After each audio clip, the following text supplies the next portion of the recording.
Cześć Michael, próba mikrofonu. Raz, dwa. I zobacz. Trzeba podwiewać pięknie, stary. No coś gadaj, stary. No co mam mówić? Siedzimy sobie na Babadagu, na dużym startowisku, 1700 coś metrów.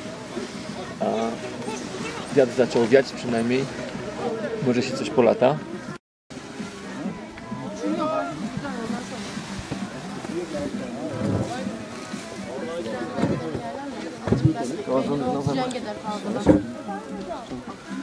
Zaczynamy? Idziemy z kopcem. Witamy Państwa. Witamy serdecznie, grupa Tri-Fly Paragliders. Jesteśmy z Polski, konkretnie z okolicy Katowic. Przylecieliśmy do Turcji, chcieliśmy Wam pokazać, gdzie w Turcji można bardzo fajnie polatać na paralotniach, jak to się wszystko odbywa. Może Artur powiedz, jak przylecieliśmy tutaj? Co, przylecieliśmy samolotem, nie na paralotnię. No niestety.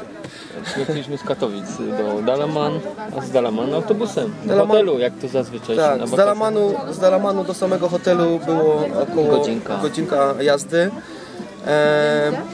Jesteśmy dokładnie pod górą Babadag, na której się właśnie lata. Jesteśmy w miejscowości Oludenis. Pamiętajcie koniecznie, jak będziecie sobie bukowali jakiś hotel, to musi być koniecznie w miejscowości Oludenis. W samym Oludenis jest dość dużo hoteli i można wybrać sobie bardzo ciekawą ofertę dogodną dla swojego portfela.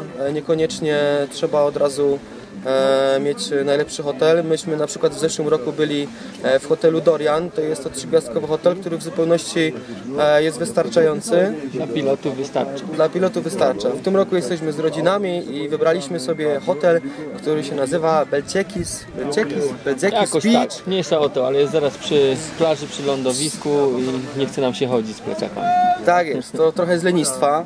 Natomiast wygląda to tak, że hotel ma wyjście bezpośrednio na plażę, gdzie lądujemy, czyli po wylądowaniu, dajmy na to, wchodzi się prosto do hotelu, nie ma jakiegoś chodzenia z plecakami, gdzie wszystkie inne hotele wymagają tego, aby paręset metrów trzeba było przejść w upale oczywiście, z plecakiem i... Zobacz, malutki skrzydło.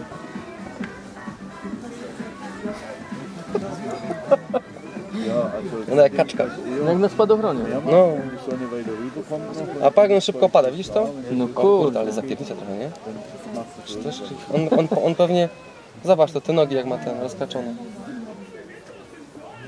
Dobra, jedziemy dalej. No co, z dołu tutaj jeżdżą busy wszystkich firm, które latają w tandemach. Nie ma co dużo tłumaczyć, do byle jakiej pójdziecie sobie, to Wam transport załatwią na górę no i wszystko. Na górze jesteśmy teraz na startowisku tak zwanym dużym, kostka brukowa, jak na stole, 1700 coś metrów, nie pamiętam dokładnie. No i tak widzicie w tle tandemy tylko startują jeden za drugim, po prostu to taki mały przemysł. Natomiast sama góra Babadag ma 3 startowiska.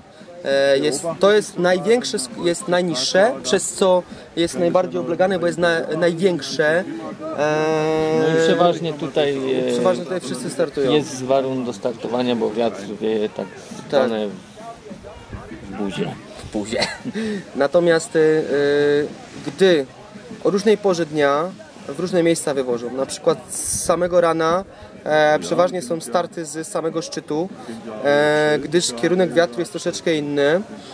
Natomiast wy, jeżeli przyjedziecie, nie zastanawiacie się, gdzie startujecie, bo i tak kierowca, który wywozi tandemowców, on od razu wywozi, oni wiedzą, że w tym momencie jest tam i tam wiatr i tu jest startowanie i nie posadzą was gdzieś, gdzie nie ma wiatru do startu. To jest zarąbisty plus tego, jeżeli jesteście solo pilotami, jak oni to nazywają, solo pilots, są bardzo uprzejmi inni piloci tandemowcy, przynajmniej jesteśmy w czerwcu, więc początek sezonu jeszcze nie są przemęczeni pracą, są bardzo mili, pomagają, tłumaczą nam, gdzie najlepiej latać. Jeżeli ktoś chce sobie przelecieć z nimi w tandemie, kosztuje to 80 €. 80 € całościowo, całościowo cały pakiet z podjazdem do hotelu. Natomiast wyjazd na górę, też bardzo fajna rzecz jest to, że odbierają spod hotelu, spod recepcji. Nie trzeba nigdzie chodzić, tylko się mówi parę godzin prędzej lub dzień prędzej, że o tej godzinie chcemy jechać. Oni przyjeżdżają. Aha, i wyjazdy są 2 godziny. 9. No, to różnie zależy. 9, zależy od firmy, ale generalnie jest nasza firma Reaction, którą my mamy przy hotelu. Lata 9, 11, 13, 15 i ostatni raz 17. I co trzeba zauważyć, na tym największym startowisku cały dzień stoi karetka pogotowia. Jest coś takiego, że jeżeli jesteście sami na startowisku, bo akurat wszyscy polecieli, to kierowca, który was wywiózł, nie odjedzie, dopóki nie wystartujecie. Mają taką zasadę, co jest bardzo fajne i jeżeli widzi, że jesteście sami, to nie ma czegoś takiego, że coś się stanie i was po prostu nikt nie ma asekurować. Jest to Dobra, streszczajmy się, bo czas się szpeić, bo zaczyna wiać. Zaczyna dobrze wiać, będziemy się do tego szpeić. Natomiast odnośnie latania termicznego, nie, to się poskraca. Teraz moi drodzy, odnośnie latania termicznego.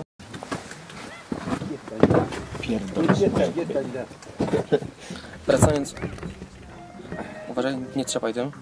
Wracając do lotów, latanie termiczne tutaj jest bardzo skomplikowane, jest bardzo poszarpane, odbywa się. Pamiętajcie o tym, żeby zapytać pilotów, którzy tutaj latają, tandemowców, gdzie najlepiej dźwiga. Natomiast są ogromne już takie szpile z ziemi idą, które szarpią całym glajtem, trzeba na to uważać, nie wolno sobie odpuszczać na lancie sterówek. Natomiast każdy, kto chce tego ominąć, nie ma na tyle doświadczenia, może po prostu lecieć na dzidę prosto ze startowiska.